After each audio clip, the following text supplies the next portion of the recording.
ஒரு சிறிய கிராமத்தில் அருள் என்ற இளைஞன் சிறந்த மண்பாண்ட கலைஞனாக வர விரும்பினான். அரச போட்டிக்காக பல மாதங்கள் உழைத்து மிக அழகான நுணுக்கமான ஒரு ஜாடியை செய்தான். ஆனால் போட்டியன்று காலை அதை எடுத்துச் செல்லும் போது கால் தடுக்கி விழுந்தான். அந்த ஜாடி தரையில் மோதி 1000 துண்டுகளாக சிதறியது. அருள் தூசியில் அமர்ந்து அழுதான். நான் ஒரு தோல்வியாளன் என்று அவநம்பிக்கை கொண்டான். ஊர்க்காரர்கள் வீண் முயற்சி என்று ஏளனம் செய்தனர். ஆனால் அந்த உடைந்த துண்டுகள் மீது சூரிய ஒளி பட்டபோது அந்த விளிம்புகள் மின்னுவதை அருள் கவனித்தான்.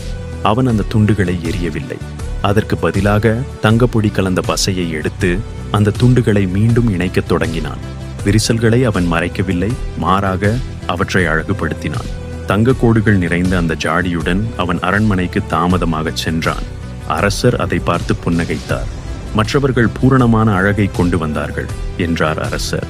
ஆனால் நீ மன வலிமையை கொண்டு வந்திருக்கிறாய். ஒரு பேரழிவை நீ வலிமையின் அடையாளமாக மாற்றியிருக்கிறாய். அருள் வென்றான். அவன் பூரணமானவன் என்பதால் அல்ல, உடைந்த ஒன்றை தைரியத்துடன் சீரமைத்தால் அது உடையாத பொருளை விட அதிக மதிப்புடையது என்பதை அவன் உணர்த்தியதால். முக்கிய கருத்து, தோல்வி என்பது வெற்றியின் எதிர்ச்சொல் அல்ல, அது வெற்றியின் ஒரு பகுதி. நம் வாழ்வில் ஏற்படும் விரிசல்களே நம் அனுபவத்தின் ஒளியை வெளிப்படுத்துகின்றன.